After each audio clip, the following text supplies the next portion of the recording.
This week on a very empathetic Eldritch Lorecast. I can't say Lorecast. Legendary saving throws. I think we could break it down to what do DMs use legendary resistance for? That's such a spicy take, Shawn. Eldritch Lorecast. Hasbro had an investor call. What a sorry state that is for the MTG folks. On the Eldritch Lorecast. I can't say Lorecast. Humblewood has made it onto D&D Beyond. This week on the Eldritch Lorecast. Lego partnership rumor mill. Do you know what helps is empathy? You know what helps is empathy. Have empathy. God damn it. The rise and fall of evil genius games. Down with empathy. Empathy's fine. It's so unimpressive when people choose to suck. All that and all the empathy right now. Hello, everybody, and welcome to this week's episode of the Eldritch Lorecast. This is episode 125 of the number one tabletop RPG podcast in all the realms. If you are catching us live on Twitch, welcome. If you're watching on YouTube, welcome. If you're on Spotify, welcome. If you're on iTunes, welcome. If you're on any other sort of podcatcher, welcome to you as well, wherever you are, day or night, whatever it happens to be. That felt so welcoming. I thought you were going to do some sort of trademark sarcasm there, Ben. What's trademark sarcasm? I don't know, just sort of something biting but fun, like into everyone else on every other podcasting platform. Get out of here. No, I'm reminding myself that my New Year's resolution is not to faux or fake negativity anymore because I was doing it assuming it was a hilarious joke and don't think it was coming off quite as disarming as I had assumed it was. What if you're not faking it? Well, now you'll know. Now you'll know for sure. That is the voice of Shawn Merwin, the voices of Shawn Merwin, James Hake, Dael Kingsmill, who are also on this podcast. Dael, I'm going to ask you a question, and that question is legendary saving throws. A GM says no, or a clever design that players should learn to strategize around? Are those the only options? No, you definitely can get broader than that. I think that legendary saving throws are a step in the right direction. They're not my favorite implementation of the concept, right? I think that it is not fun to be in a boss battle and have, your hypnotic pattern land immediately, and so the bad guy just stands there while you kill them, right? I don't think that is actually fun for players. I think it's the old Colville adage, players given the opportunity will optimize the fun out of the game. So I think that giving your big bad guy an ability to kind of lessen that issue is a good idea. I keep it in my toolbox, but I often employ other things instead. I've brought up Bite the Bullet before, which is similar. It's like they can shed an effect on them, but they have to lose some hit points to do it, things like that. I like playing around with those sorts of things where it feels a little bit less just like, a force field that you have to fight your way through. Yes. To me, legendary resistance seems like kind of a kludge to solve a mismatch between the way D&D is designed to be played and the way people want to play D&D, right? These legendary monsters are designed to be fought solo. And in 4th edition, for example, there was a whole class of monster called a solo monster designed to be fought individually. But one of the reversions 5e made is to kind of go back to let's call it a less gamified take on D&D, a somewhat more naturalistic take on D&D. And so that means that these monsters, they're just the same as any other monster. They aren't designed to be especially powerful for a group of creatures for a group of adventurers to take on as just a solo boss. But people will want to do that. People will want to do that instead of fighting them in large groups the way D&D works best to balance out the action economy. So let's give them a few things to make them work within the action economy, not get locked down first thing. And I think just like Dael said, I think it mostly works. The biggest problem with it is that it doesn't feel particularly natural, right? For a convenience designed to keep the monsters feeling somewhat naturalistic, it's just like it's a force field. You have to wear down its sort of out of game resource legendary resistance until you can do the thing that feels natural to do. We've talked about many ways to use this, as Dael said, giving up hit points. One other thing that I've tried in the past is to make legendary resistance a legendary action. So you have a certain number of points that you can do legendary actions with after one of the other creatures acts. So you could just say, all right, so I'm using up a point there. It can't take a legendary action next after you go, and it uses a point or two to kick in its legendary resistance. That helps the flow a little bit, but it all comes down to, as James and Dael have both been saying, in different words, story versus game, right? A game, you do things to win the game. A story does not necessarily flow well from things that make the game more interesting. So you try to design a way that the story works and the game works both for both the players and the dungeon master, and the story that's an artifact of play. For me, it was like, I think they just need a bit of a reframing and perhaps a little bit more specificity in how they're used in terms of what's said to the players in the moment. Because the tweet said something along the lines of, similar to a GM using counterspell. GM says no to you using your cool ability. GM just hits the no button, and that's not fun, in quotation marks. But I'm like, well, that's not really what they're attempting to do. They're not just there to make the GM seem like an upphole and to say no to players having fun. They're there as a strategic tool that players should be aware of and therefore strategize around. And there are problems with legendary resistances in terms of like the GM gets to roll first before deciding to use the legendary resistance or not. Do they tell the player that the legendary resistance has been used or not? Or do they just say they succeeded the save? The ability, I don't think, says whether or not the GM should tell the players. And so some GMs may prefer to keep that behind the screen, which I think is what creates a confusion and a sense of like, yeah, that ability didn't work. But if it's a little bit more upfronted and seen, as James said, as kind of like a resistance to magic or some sort, or a quote unquote legendary resistance, then the players can strategize. All right, I'm going to cast banishment on it. I know it's probably going to use its legendary resistance to get around this banishment, because why wouldn't it?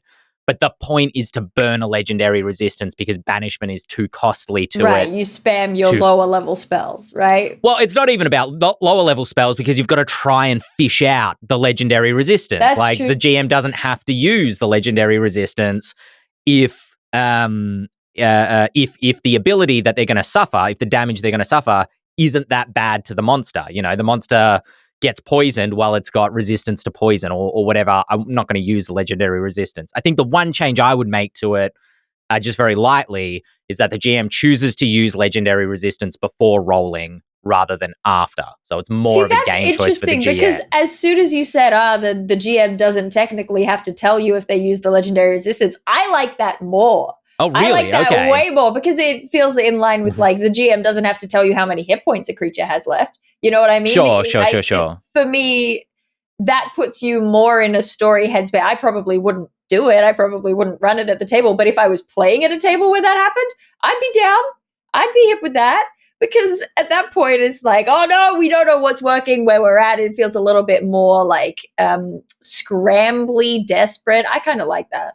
Sure. I guess it's just for me ensuring that the players know that something happened and that the GM didn't just decide no. In a fight that I was doing recently, it was a bunch of higher level skeletons. I think I was using, they're called like the Kurnathi soldiers or something from some supplement. But yeah, I always use them for like higher level skeletons because I think they work really well for like skeleton soldiers, and they have a parry. So their AC is like 17, but it can go up to 20 with a parry, I think, off the top of my head. And so sometimes my players would hit and they'd get a 17 and 18. And I'd be like, yeah, that hits. And sometimes they'd roll a 19 and it wouldn't hit. And to avoid them just getting confused and disgruntled and annoyed and be like, well, they hit, why didn't I? Making sure I communicate, you see them react and intercede with their shield or their weapon or whatever, so that players know something is happening, whether it's described in story or described above the table, so that they can strategize around that and engage with the game systems as opposed to just being frustrated and feeling like the GM said no. Anyway, I have opinions on legendary resistances. That's all. Do you know what helps is empathy as a player and as a DM, understanding how the other person would feel. And the second thing is, I think we could break it down to what do DMs use legendary resistance for? When would they use it and when wouldn't they use it? And if you can pinpoint the times that they would use it, what we can do instead is just make the monsters immune to that and walk away. We don't need legendary resistance. You want to cast Fireball and upcast it and Flame Strike and all of those things? Great. Do that. You don't have to worry about the legendary resistance there. And we'll get rid of the things that make the combat less fun. Yeah, that's fair. I think that the issue with that is there's just so many spells in the game. There's definitely That's been such a situations. spicy take, Shawn. It sounds so reasonable on its surface, but the more I think about it, the more I'm like, I don't know about this. It's like, okay, Down with empathy. and empathy's fine. And empathy, that's good. I'm here for empathy. But like, I remember playing Final Fantasy and never, ever, ever taking spells that would like stun or paralyze, because against the regular guys, it was way more worth it to just burn them down with damage than play strategically. And all the bosses were immune to stun and paralyze and things like that. And those are the guys I would really want to use those big effects for, because it would cause them problems. Those are the hard ones. And so it basically just meant there was a whole class of spells that never, ever, ever got used by me. I wish there were a way to like use those cool effects, the ways that it's like, okay, I'm turning the DM's toys against them. That's what it feels like to me anyway. But maybe like, I don't know, have it paralyze a limb of the dragon rather than the whole thing, and remove an attack from its attack suite or something like that, rather than, all right, you suck. This monster can't do anything. You know what helps is empathy. And repetition. empathy. No, I'm just thinking about, I feel like, because I was reading, it was an old post on Reddit, so it was like 2 years old now, so not exactly, piping fresh, but it was another take that is along the lines of, the DM ruins the fun for the players by not letting them do things. But I think that the empathy works in both directions, right? Like there's a whole genre of video games that is 1v5 player setups, right? It's you've got this one player who is given so much power versus the 5 other players or however many other players. And you don't feel like in that situation, it's unfair that they're using this, strong ability or they've got immunity against, but you don't feel in that situation as one of the 5, it's not fair that they're doing this. This is treating me badly to use these abilities against me. Because you understand that that's the contract. And I think that we've got kind of this weird thing where we're living in a world where you've got so many people who think, the DM should be there to serve the players. It's a very subservient role. They're really leaning into doing everything to make the players' dreams come true. And then you've also got this kind of image of the maniacal DM who's doing everything in their power to ruin things for the player party, right? And to really stomp on their fun and destroy their hearts. And I feel like if we look at it with empathy, we recognize everyone here is a player. The one player who's been given a lot of power and also a lot of responsibility, they have to be having fun as well, but they also have to be looking out for the fun of the 5 player. You know what I mean? It's all empathy. As a DM, you should be looking for places where people can use those cool abilities and feel awesome. But as a player, I don't think it's fair to also expect the DM to have their monster that they've made, it just be stunned and not get to do anything. It's all empathy. It's all empathy. Yeah, I agree. And I'm always, I feel like I'm like a GM activist where I'm always like, remember, GMs are players too. They're not serving the players like unless you're hired to be a GM, and that slightly changes. But, Web DM did a video. This was also not piping hot. This would have been like 5 years ago or something like that, where they talked about the tyranny of fun. And like, this mechanic wasn't fun, so we removed it out of our game and we got rid of this because it wasn't, fun. And And as Dael, you said, as Colville quoted, the players will often optimize the fun out of the game. And so often chasing fun, like what's the most fun, can remove, in my opinion, challenge, or can remove, hardship. Not every story is fun, right? Sometimes you want an RPG story where fun is not the goal. Fun maybe should be what you feel afterwards. And you're like, oh my God, that was so viscerally satisfying. I had a lot of fun. Success and fun are not the same thing. Yeah. Yes. Yeah. Anyway, that was the opening question for this week's Lorecast. Sorry.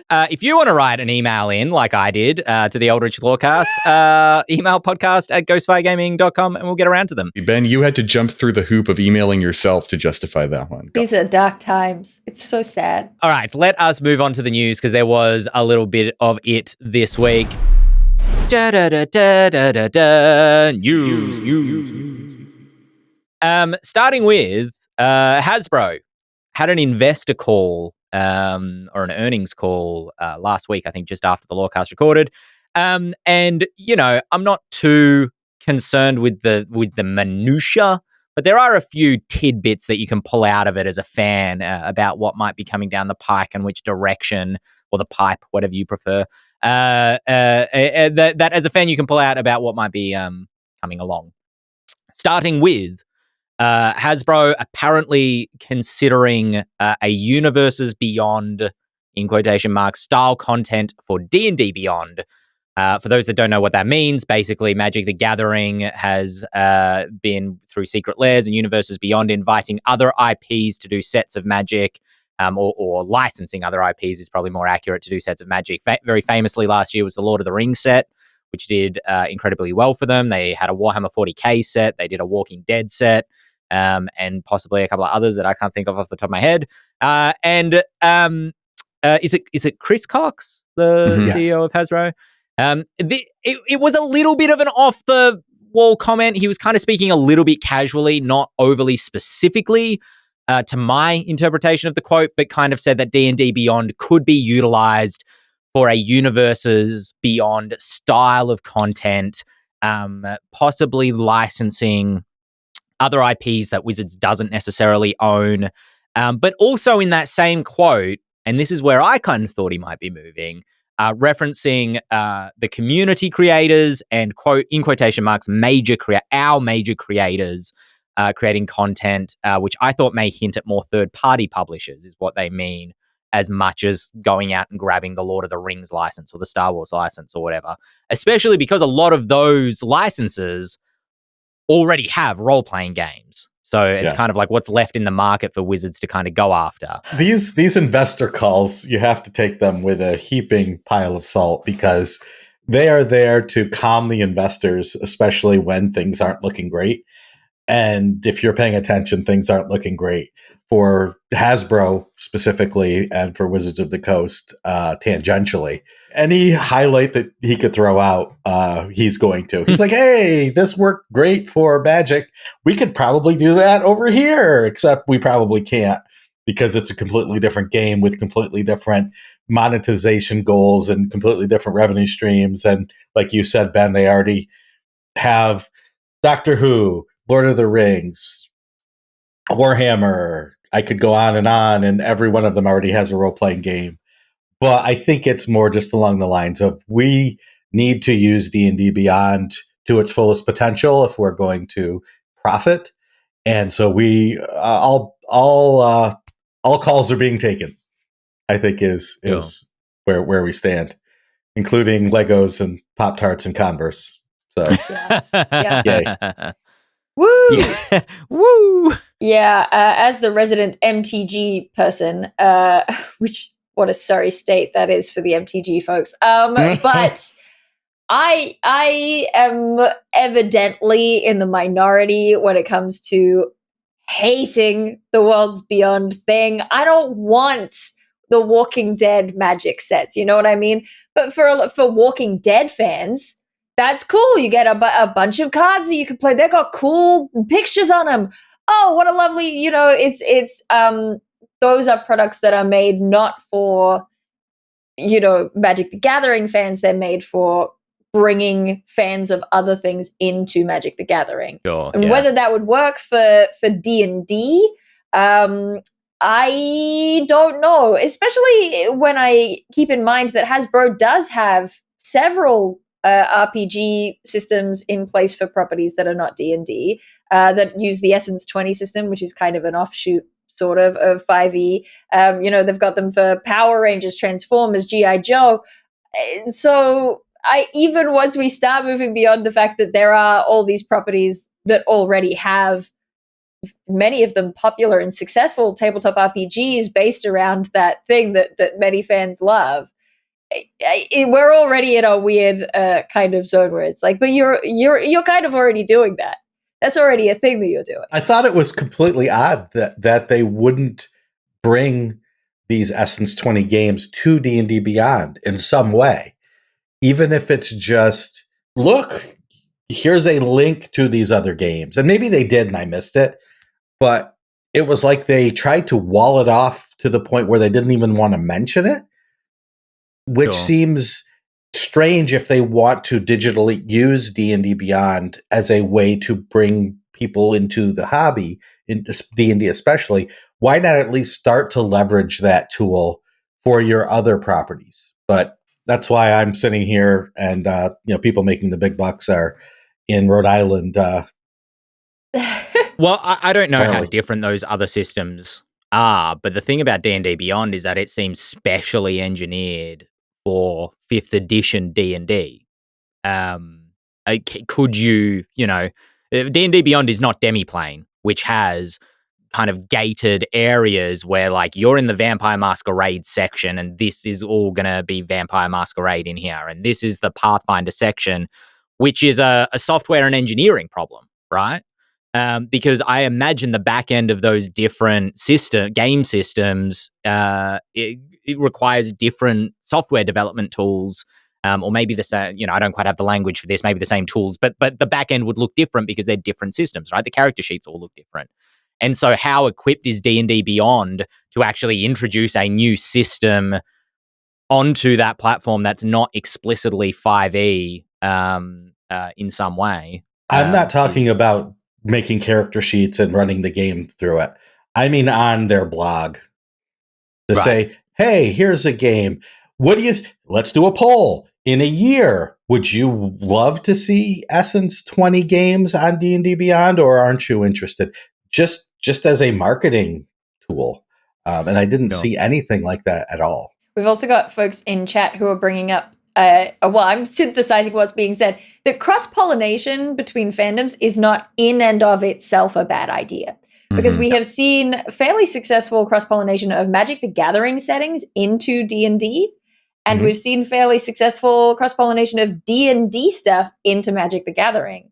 And that is actually a very strong system, because you've got two big fandoms that are both on Wizards of the Coast, but don't necessarily have a huge overlap. Like, there are, of course, a lot of people who play both, but there's a lot of people who only play MTG, and there's a lot of people who only play D&D out of those two things. And both of these settings or games from Wizards of the Coast have these incredible, like, self-made settings, these places that they've invented themselves and all this art to go with it, that you can just go whoop and suddenly you can get a ton of people to cross over to the other side and become a fan of both things. So it's not a terrible idea to, do things like that. I think it, for me, crosses over into a zone of being a thing I don't care about when it's not a match, when there's no care given to what the property you're trying to translate is. I think that's a big factor. I want to feel like the people who are making it actually give a crap about the product they're making. They did note in that same investor call that despite hefty licensing fees, which would have eaten into the profits of the Universes Beyond strategy for Magic the Gathering, that strategy was still considered a success, but noting that, if you're working with partners, you've got to pay for those licenses. So that's a thing that they said. I don't really have a comment on that. And then the one other little tidbit that was relevant from last week that they mentioned is that the D&D live-action TV show that is not Dragonlance, because that got cancelled, is still in active development at Paramount for an 8-episode season as planned. Pilot written by the dude who wrote Red Notice. That's still going ahead. That's still alive. That project is still happening. If it's good, I'll be happy. If it's bad, I will be sad. Same. I feel like that is a universal experience. Speaking of successful things, Humblewood has made it onto D&D Beyond, another third-party publisher. Humblewood is a Red Wall-inspired campaign setting from Hit Point Press, and it's available on D&D Beyond right now if you want to go get access to that. And it's exciting to see more third-party content on D&D Beyond alongside Lairs of Etheris and Drakkenheim from Ghostfire. So Particularly go Hit Point Press. Great direction to go in for the next one. Love some Red Wallian respect. Redwall was my favorite fantasy series as a kid, more than Harry Potter, more than The Hobbit, more than whatever else there was out there. Redwall was just awesome. Something about the puzzles, I think, the riddles really captured my imagination. This is going to sound really odd, but go with me on this. I read a little bit of Redwall. I never really got into it, but I did. Redwall was kind of like a sneaker, hit, I suppose, where people who loved it, but I never heard like a lot of people talking about it. But I don't know much about Humblewood. I do really like the aesthetic from the art that I've seen and the fact that it's kind of Redwall inspired and kind of, anthropomorphic creatures inspired. Because as much as I'm not a fan of like tabaxi or Aarakocra or lion people or dog people kind of walking around in my generic fantasy, I love me a good like purpose-made, whimsical kind of Forest there's critters. something. Yeah, there's something very mythical about it that I really appreciate. It feels like a mythology as opposed to trying to emulate some sort of history or something. Good on Hit Point Press. It's awesome to see more third-party publishers making it to D&D Beyond. And then speaking of partnerships, this was not from the investor call. This was kind of a little bit of separate news. Lego partnership rumor mill. Grinding up the rumor mill. Let's start the engine. Rumor mill. That's my new section intros. Dante, whip us up a graphic. Can you get a graphic? Just Rumor mill. Rumor mill. Yeah, just whip one up, Dante. Yeah, it's easy, right? Yeah, you can do that. Just remember that rumor has no U. It's just RUMOR. Declaring war. Inaccurate. So anyway, what are the rumors? They are that, so this came from, I believe, BrickTap, which is like a Lego rumor page. I found these published to Reddit, kind of backsourcing through some articles from some RPG news websites. So take this with a grain of salt. These are rumors. These aren't confirmed. The D&D Lego idea set with the dragon that's attacking the tower is purportedly going to be out in April. Available for purchase in April. It's going to cost, they didn't explicitly say US dollars, but I'm assuming this is in US dollars, $360 or $359.99, which means it's going to be something like $700 Australian, $650 Australian, which is a little eye-watering, but Legos be expensive. Lego be expensive. The real plastic crack. And it's going to have 3,745 550 pieces. Australian.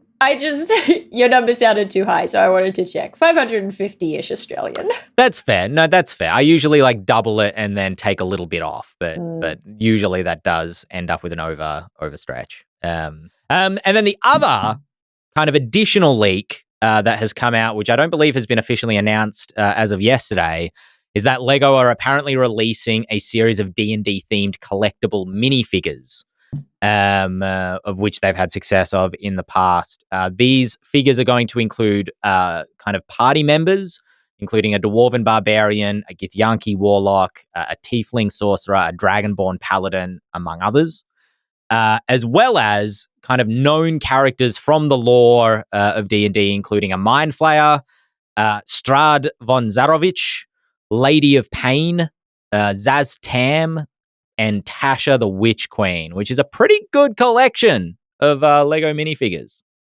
I'm surprised to see Githyanki getting like core rep in a Lego collectible minifigure set. BG3. BG3, Yeah, I agree. It's had its impact. Will we see Gith in the agree. Player's Handbook 2024? That's the new rumor. Mm. Ooh, that's a good question. Is that a rumor you just whatever created? happened? I just made that rumor up. Yeah. Okay. It starts here. It's On the technically rumor still a mill. Rumor mill. Rumor mill. That one has 2 U's though. I'm mongering this rumor right now. Consider it mongered. Now, I don't really understand the lore behind Githyanki that well. Why are Githzerai not getting the same treatment as Githyanki? Why is it always because the Githyanki were in Githyanki? Baldur's Gate 3. Okay, all right, fair enough.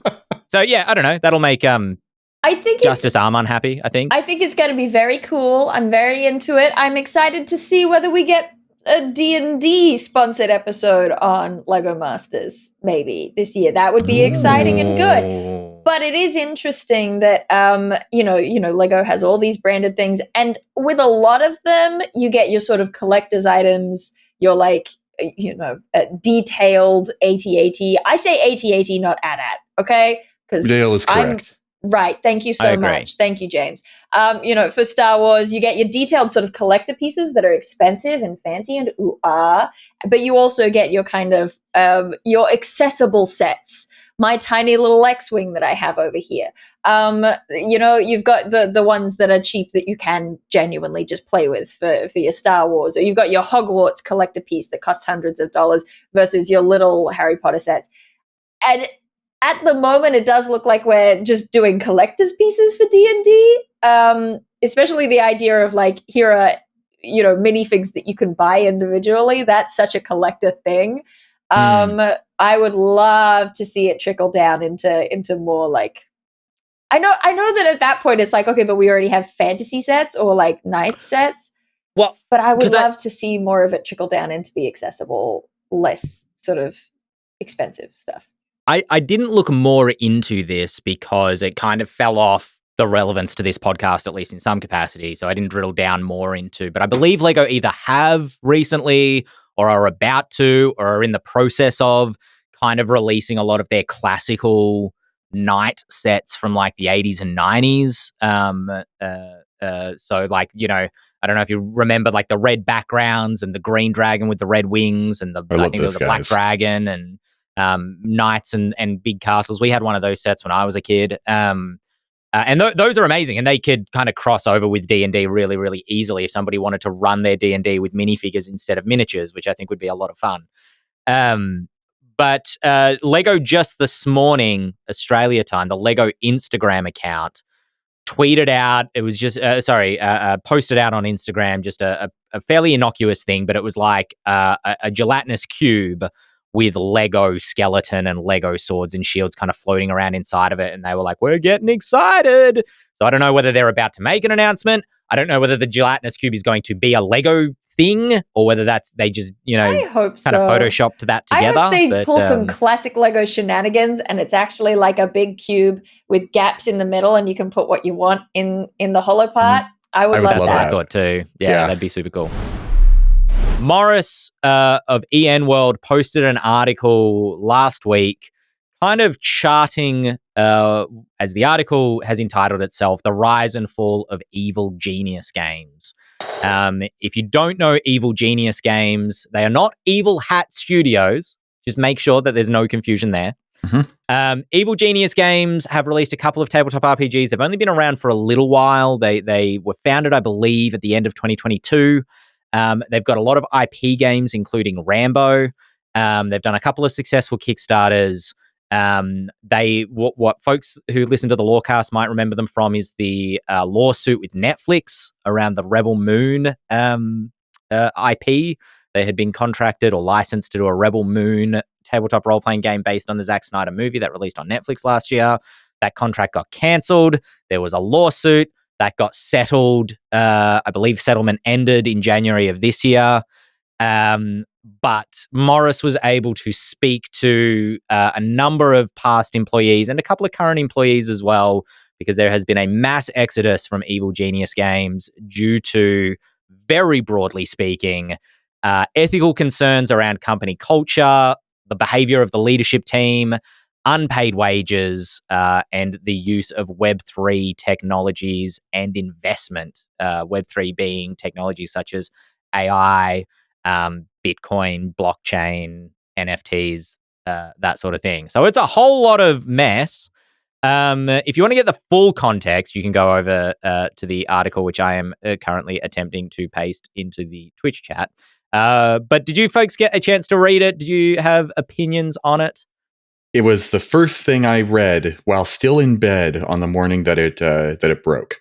It was a great read. It sounds like the start of like a Madeline book. And I would be thrilled to read it. Sorry, please go on. No, it's a great look at just the timeline of events, and Morris does a very good journalistically even-handed approach to the situation. Even though I would say it's pretty clear who's in the wrong here. Just to add my 2 cents, I've never worked with them. I've never done anything in their orbit, but more than one colleague of mine has basically said, yeah, working with them is one of the worst experiences I've ever had working in RPGs. So I'm inclined to believe the bad stories about Evil Genius. One thing to remember is that despite the tech bro hate that is well deserved, there are game designers whose livelihoods were tied up with them, and maybe still is. And so, the Schadenfreude can be fun, and we can say, look at what happened. And there are 20 sides to every story. And even if 20 of the truths were told, there are several other ones that weren't.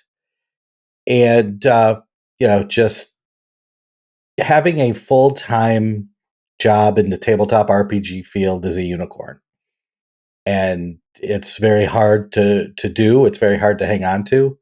And I feel for the folks who either lost their job or felt the need to quit their job, or are still there trying to salvage whatever is left of the projects that were being worked on. So yeah, it's tough. I hate to see it. But when I see companies where the technology is supposed to be selling the game and the investors are coming in to try to leverage NFTs and blockchain and Bitcoin to somehow improve the game, very rarely is the game improved by it. And it's probably the opposite. Well, I think part of the issues, as Morris kind of described in the article, was also just a real confusion of message, because a lot of Web3 investment firms had investment directly in the company. Employees expressed concern around the use of NFTs in game, as well as, like, you get this sword and this is the sword that killed that dragon, and you can, you own that sword now as an imaginary NFT. In your mind, it's real. But then leadership kind of saying, no, don't worry, we're not. We might use AI art. Oh, the employees don't like that. All right, maybe we won't. And the door never being fully closed on a lot of these conversations, that it felt like for some employees, that felt like they needed to resign their position. It just kind of kept coming up again and again. And so, clearness of communication and policies, I think would have helped a lot there as well. There's the article, and then there's Morris's podcast. And the podcast goes a little bit more into detail, showing all sides of the issues surrounding Evil Genius, rather than just what the article said, which is a lot of anonymous stuff and doesn't necessarily capture everything that is going on there. I just wanted to express, admiration for people who are in a tough position, who, decide to leave at great expense to themselves because they think that it's, something that sits morally with them. I think that's very impressive. I also think it's, just broadly cross all industries, really. It's so unimpressive when people choose to suck. It's like, it actually, I'm 30 years old. I've met quite a few people in my life by now. And the vast majority of people I've met just, meet the bare minimum of not sucking all the time. And I feel like that's a fairly reasonable bar to hold yourself to if you were in a position of power over, if you're in a position where you are hiring other people, you are establishing a company culture, just don't suck. Just don't suck. I don't need you to be like golden and perfect all the time, but just don't suck. Put in the work to be better than sucking. That's it. That's all my thoughts. And that's the thesis of today's episode. Don't suck. Have empathy. God damn it. This is JP's question coming in about no good choices, kind of in the narrative structure of your RPG campaign. What do you think of facing players with a decision in which all options are obviously bad in some way? Is this something that you do intentionally or something that you try to avoid? I believe in their email, the example they gave was the party was kind of given the choice of choosing a new ruler of a kingdom, but each of them kind of had some sort of flaw that made them a less than ideal choice for rulership. How do you structure your campaigns in terms of, I suppose, in some capacity, like victory conditions? I know I just said meet the bare minimum of don't suck. But I, as a player, certainly, I don't know if I've ever managed to pull this off as a DM, but as a player, I do kind of like it when there's no truly good option. I think this is a great storytelling question we have right here, right? Because we here are all adults, which means we have moved past the sort of edgelord phase of everyone is evil, and we've also grown past the sort of fluffy, baby-proofed, padded corner's edge where the heroes can do no wrong. So we have all of this latitude in which to play, and it comes down to a question of genre. And as I will make my evergreen answer to many of the questions we get here on the Lorecast, bring it up in your session 0. What genre do you want your game to be? What's the overall tone of the story you want to tell in this game? I think D&D does a great job of telling stories where you have to make kind of hard moral choices. Often because D&D's preferred mode of conflict resolution is bloody violence. Right? If you have to go toe to toe with someone who you don't really want to kill, but who you have very little choice but to kill, then that's a great D&D conflict right there. Similarly, for who will you fight for? Whose ideals will you champion? Stuff like that.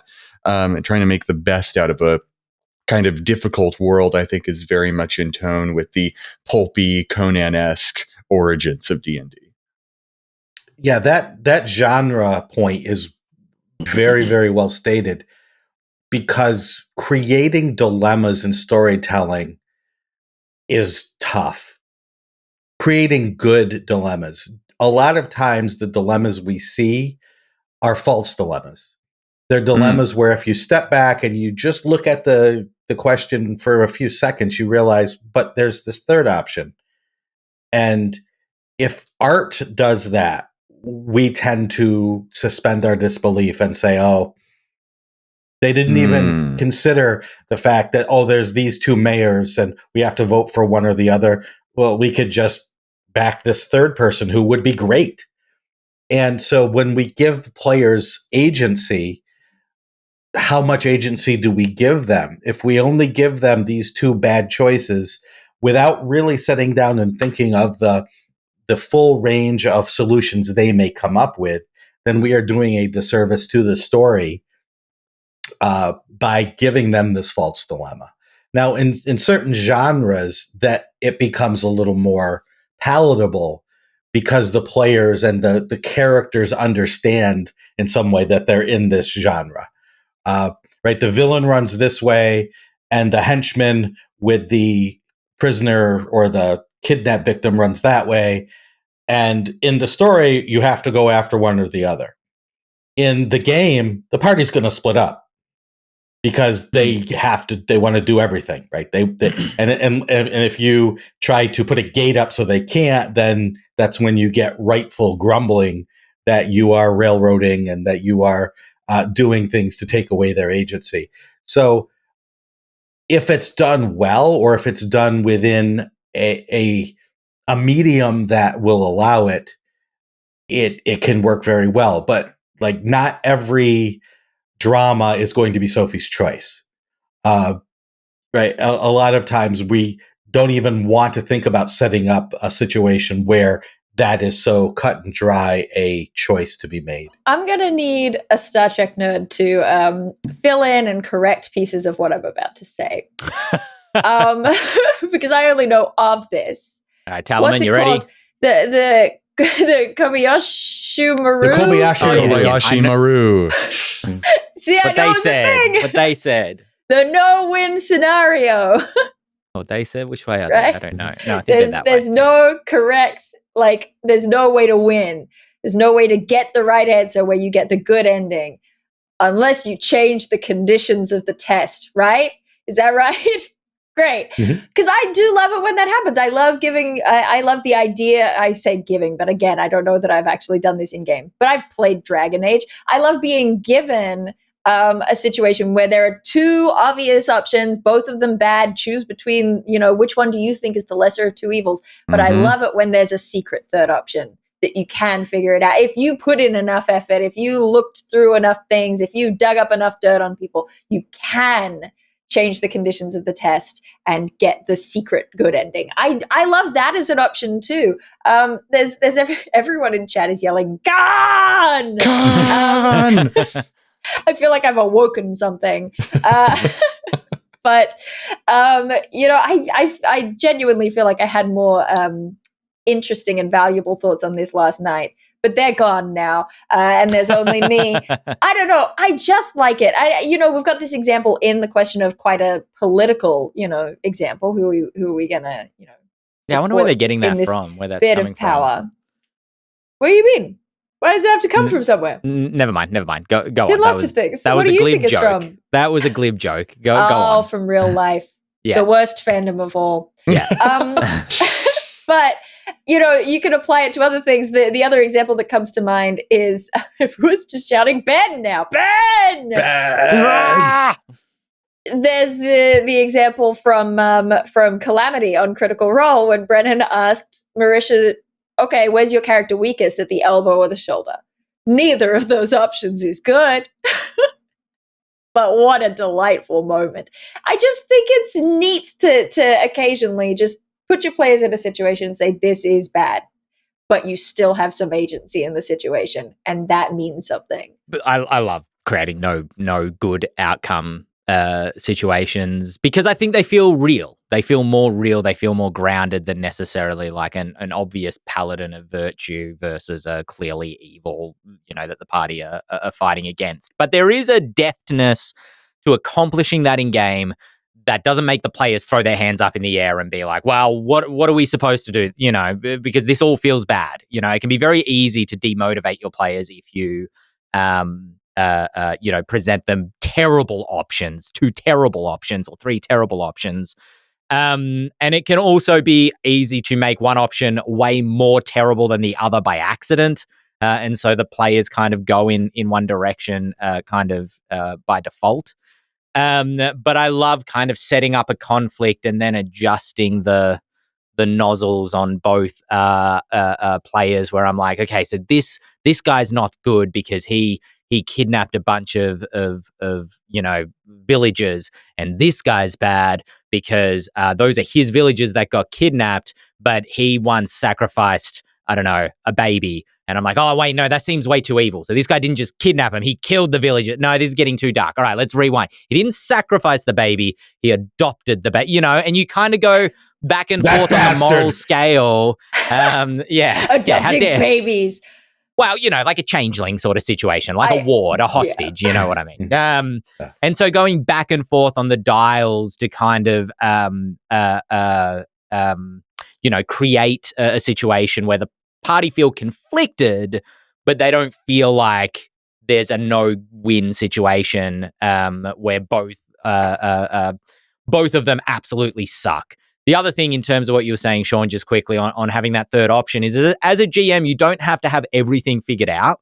You don't have to know what that third option is.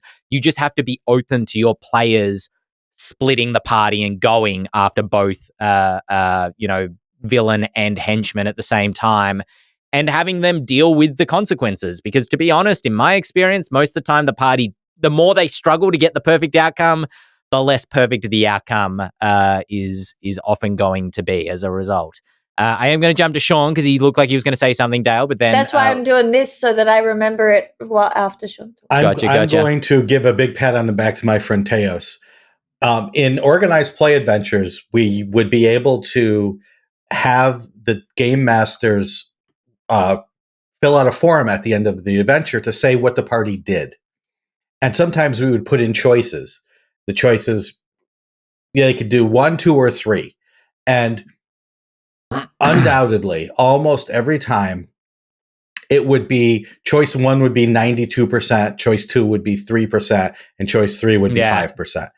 And there's only one time when I saw the choices come in and they were all in the 33% range, somewhere in the 30% range. And Teos wrote an adventure where the characters needed to make a grand choice at the end of this adventure, a world-shaping choice. And the choices he made were 33, 33, 33 when we got the reports in.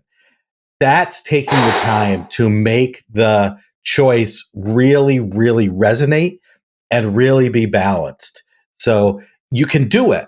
But as Ben said, too, you really have to think it through and adjust, sometimes on the fly and sometimes through playtesting if you're publishing this adventure, and sometimes just through workshopping to get the right words, because even the wrong word can set off a choice to become the obvious choice. Yeah, so sometimes I just, very quickly, Dael, say to players, oh, I just said this as this NPC. Out of game, I just want to make it clear that they meant and said this, and your players would have taken it that way, not what I just said, because I don't want you to misinterpret this NPC if I'm not intending it to be kind of like a red herring, if you will. Dael, go ahead. It's just the only helpful adjacent thing that has popped into my head the whole time is also play with the dials of what do the players get out of it, positives that you get out of these difficult choices, because often that can be a really effective thing as well. It's how much of your morality are you willing to sell out for something that's really helpful for you right now in this situation? That's a fun dial to play with in that kind of moral dilemma situation as well. My players often walk around with none of the treasure that I've tried, because I think I've trained them unintentionally to stop touching the electrified muffin. And so often I'm like, oh, here's this great magic item I'll put here in the adventure, and they'll have that, and that'll be great. They'll need to do this one thing to get it, but that'll be great. And more often than not, they do not pick up the thing anymore. It is left behind for that reason. So I need to incentivize Ben, they've them optimized stronger. all the fun out of your game. Yeah. The other thing I'd just quickly say, if you're doing this folds into things, because moral complexity is a core tenet of Grimhollow. And so, I've created a whole channel about how to structure these sort of campaigns.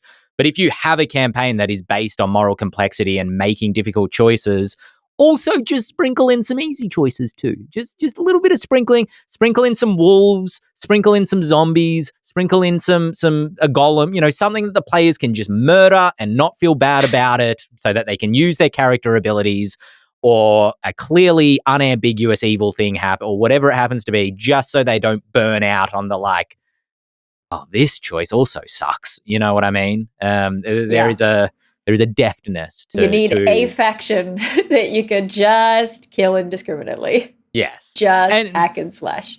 Honestly, something that I keep in mind from you, Dael, very frequently when I'm designing narratives around this sort of thing is, tempt your players, tempt them to want to make a decision. Don't make it both roads seem dark. Make it seem like they have to go through a dark wood to get to a location, Let them have some form of victory, even if that victory is incomplete. Easy. You know what it all comes down to? What's really helpful is empathy. Let's do all the plugging. James Haig, if people want to send in an email like JP did to the Eldritch Lorecast, where would they send it to? You picking on me, Ben?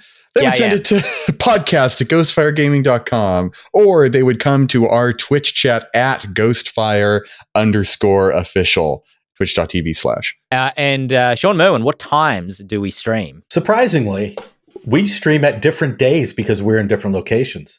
On Monday afternoon at 3 p.m. Pacific time, you can catch us live. Monday at 6 p.m. Eastern time, that's where I am. And if you want to do that Australia thing, in Sydney and environs and Melbourne and environs, you can catch the show at 10 a.m. on Tuesdays. That is very true. Just a quick ahead of time warning for folks. As daylight savings starts in the US, I think in about 2 or 3 weeks, those times are going to change. So just giving folks a quick heads up about that, but we'll chat about that off air so that we can figure out exactly what that time's going to be.